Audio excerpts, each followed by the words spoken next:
У сталовай я ел суп дай жоўты омлет. Гэта быў мой няхітры абед. Падышла да мяне і сказала: жарэш, а краіна гібее ў дрыгве. Ты сказала, ужо час распачаць рэзістанс, рэканкісту час пачынаць. Сэрца данка ў руках і вагонь у вачах паланілі мяне ураз. Гарэлі тысячы пажараў паміж тваіх доўгіх палей.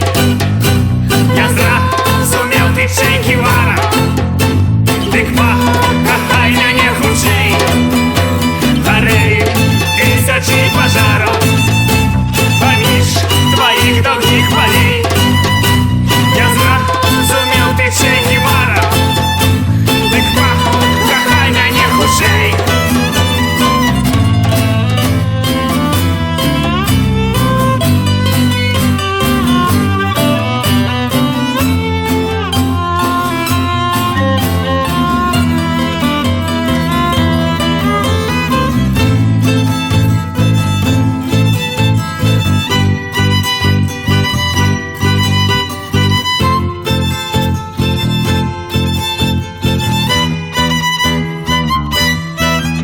В столовой я ел суп дай жоўты омлет. Это быў мой няхітры абед. Падышла да мяне і сказала: жарэш, а краіна гібее ў дрыгве.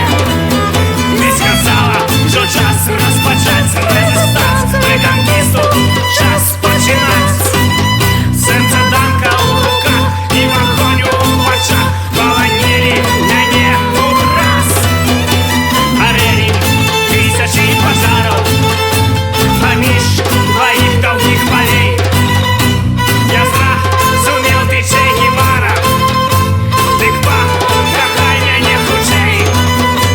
Гарэлі тысячы пажараў паміж тваіх доўгіх палей. Я зразумеў, ты Чэ Гевара,